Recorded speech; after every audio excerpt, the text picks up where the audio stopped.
Então lhes falou Jesus: em verdade vos digo, que o Filho nada pode fazer de si mesmo, senão somente aquilo que vir fazer o Pai. Porque tudo o que este fizer, o Filho também semelhantemente o faz. Porque o Pai ama o Filho, e lhe mostra tudo o que faz, e maiores obras do que estas lhe mostrará, para que vos maravilheis. Pois assim como o Pai ressuscita e vivifica os mortos, assim também o Filho vivifica aqueles a quem quer.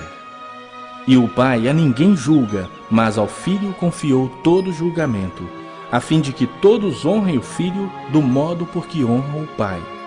Quem não honra o Filho, não honra o Pai que o enviou.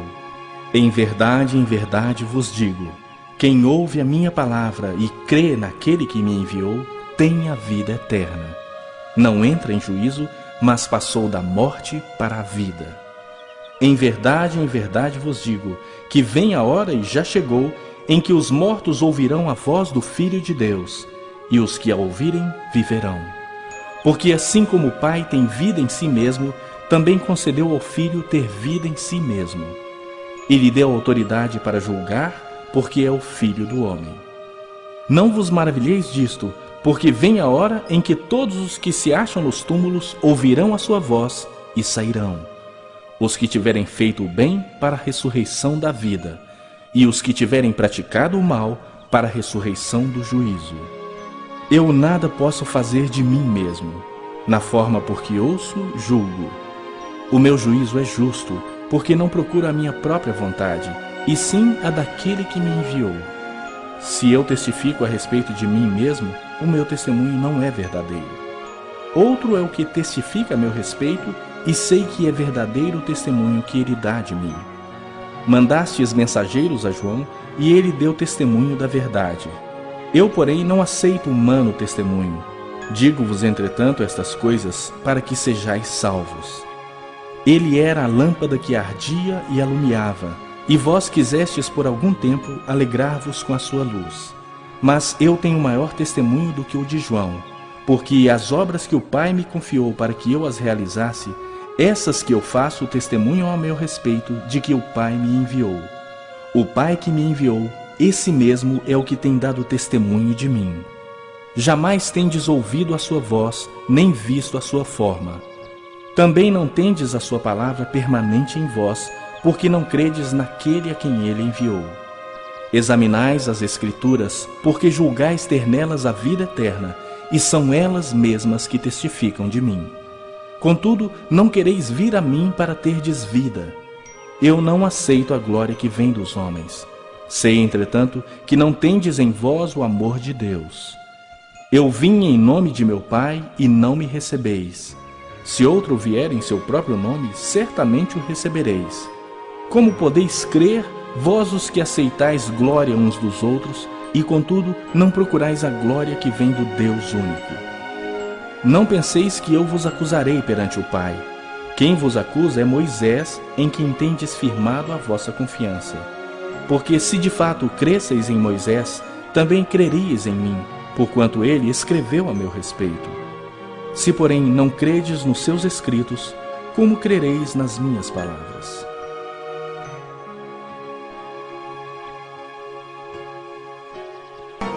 Primeiro livro das Crônicas, capítulo 20.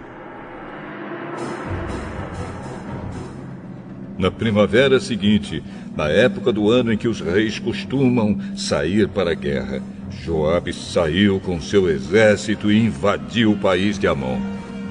Porém, o rei Davi ficou em Jerusalém.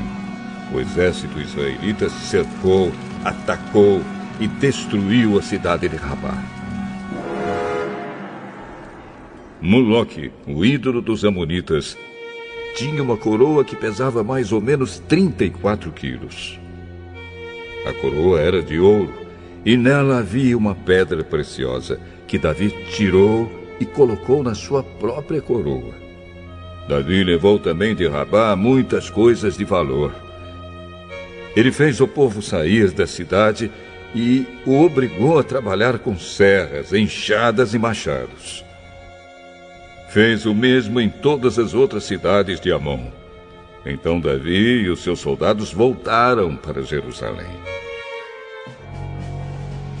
Algum tempo depois, houve guerra contra os filisteus em Gezer. Isso aconteceu quando Sibecai, da cidade de Uza, matou um gigante chamado Sipai, e os filisteus foram derrotados. Houve outra batalha contra os filisteus, e Elanã, filho de Jair, matou Lame, irmão de Golias, da cidade de Gate. A lança de Lame era enorme, muito grossa e pesada. E houve ainda outra batalha em Gate. Ali havia um descendente dos antigos gigantes, que tinha 6 dedos em cada mão e em cada pé. Esse gigante desafiou os israelitas, e Jonatas, filho de Simeia, irmão de Davi, o matou. Esses 3, que foram mortos por Davi e os seus soldados, eram descendentes dos gigantes da cidade de Gate. Primeiro livro das Crônicas, capítulo 21. Satanás quis criar problemas para o povo de Israel e por isso levou Davi a fazer uma contagem do povo. Davi deu a Joabe e aos outros oficiais a seguinte ordem: vão por toda a terra de Israel, desde o norte até o sul, e façam a contagem do povo. Eu quero saber quantos somos.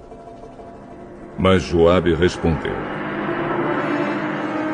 que o Senhor nosso Deus faça o povo de Israel 100 vezes mais numeroso do que é agora. Ó rei, todos eles são seus servidores. Por que é que o Senhor quer fazer isso e tornar culpada toda a nossa nação? Mas o rei fez com que Joabe obedecesse a sua ordem. Então Joabe saiu, viajou por toda a terra de Israel e depois voltou para Jerusalém. Ele informou ao rei Davi que o total de homens capazes para o serviço militar era o seguinte: 1.100.000 em Israel e 470.000 em Judá. Mas Joabe desaprovava a ordem do rei e por isso não fez a contagem nas tribos de Levi e Benjamim. O que foi feito desagradou a Deus e por isso ele castigou o povo de Israel. Então Davi disse: oh Deus, eu cometi um pecado terrível quando mandei contar o povo. Por favor, perdoa-me. O que fiz foi uma loucura. Então o Senhor Deus disse a Gade, o profeta de Davi: vá e diga a Davi que eu dou a ele o direito de escolher uma de 3 coisas. Aquilo que ele escolher, eu farei. Gade foi falar com Davi, contou o que o Senhor tinha dito e disse: você pode escolher uma destas 3 coisas.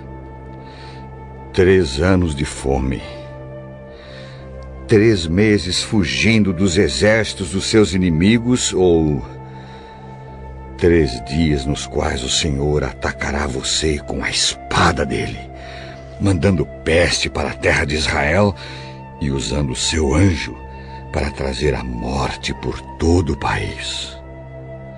O que você prefere? Que resposta devo dar a Deus?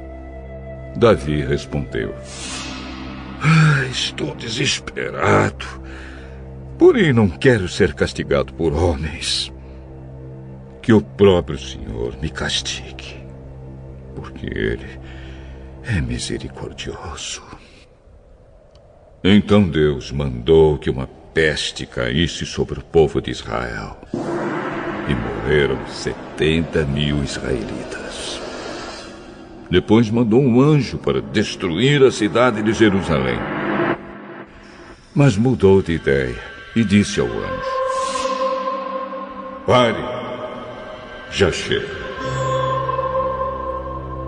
O anjo estava perto do terreiro de malhar cereais que pertencia a Araúna, o jebuseu. Davi olhou e viu o anjo no ar, segurando a sua espada, pronto para destruir Jerusalém. Então Davi e os líderes do povo, todos eles vestindo roupas feitas de pano grosseiro, ajoelharam-se e encostaram o rosto no chão. Aí Davi orou assim: oh Deus, fui eu que errei. Fui eu quem mandou fazer o recenseamento. O que foi que essa pobre gente fez? Oh Senhor, meu Deus, castiga a mim e a minha família e poupa o teu povo. Então o anjo do Senhor disse a Gade que mandasse Davi construir um altar para Deus no terreiro de malhar cereais, que pertencia a Araúna. Davi obedeceu a ordem do Senhor e foi, como Gade lhe tinha dito.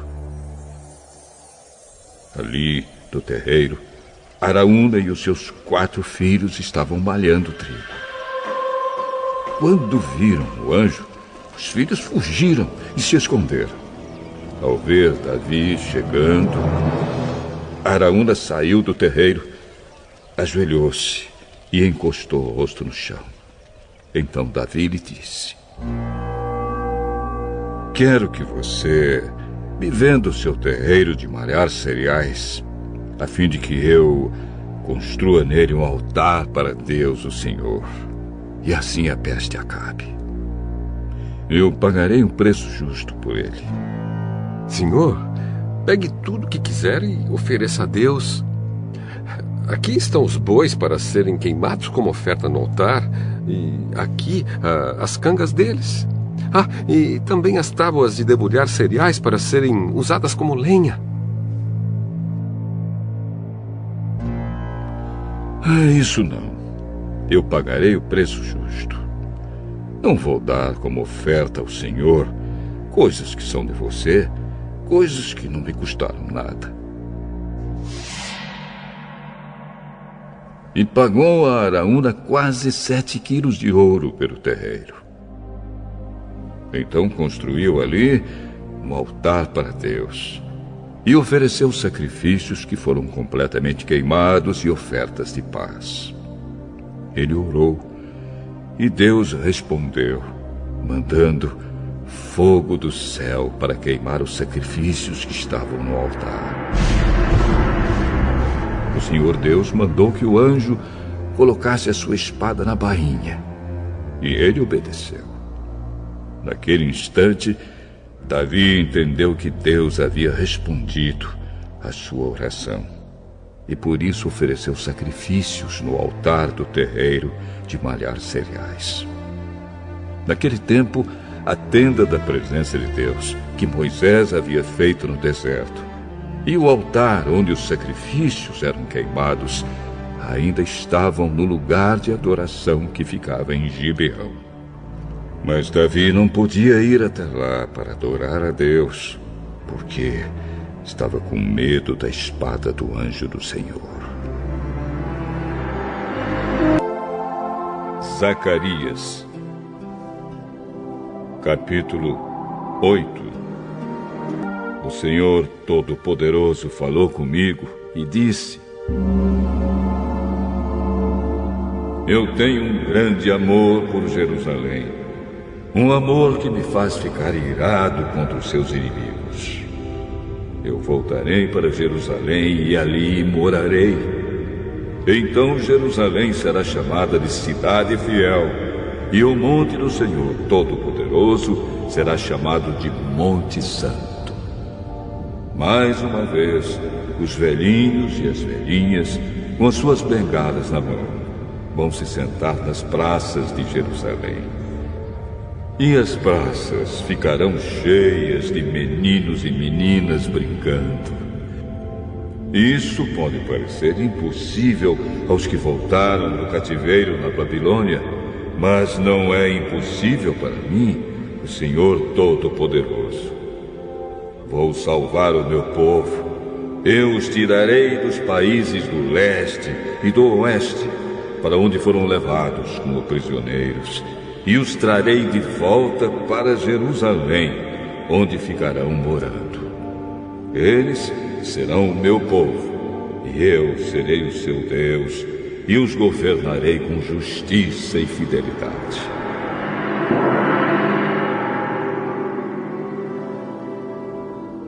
O Senhor Todo-Poderoso diz: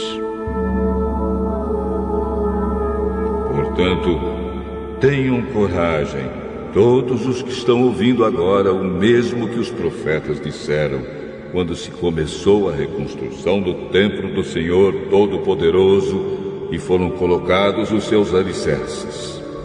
Pois até aquele tempo não havia dinheiro para pagar os trabalhadores e os animais de carga não rendiam dinheiro para os seus donos.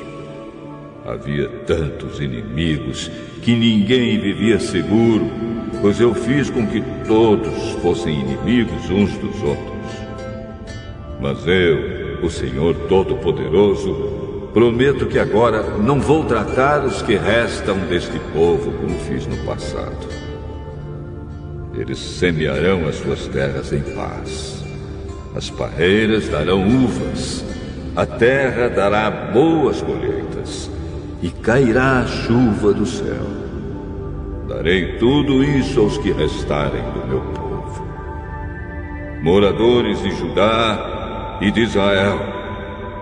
No passado, os povos de outras nações maldiziam uns aos outros assim. Que Deus os castigue como castigou o povo de Judá e de Israel. Mas eu vou salvar vocês. E no futuro, aqueles mesmos povos dirão uns aos outros: que Deus os abençoe como abençoou o povo de Judá e de Israel. Não fiquem com medo. Tenham coragem.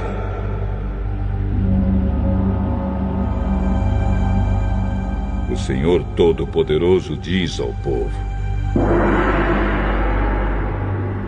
quando os seus antepassados me fizeram ficar irado, eu os castiguei como havia resolvido antes. Não mudei de ideia.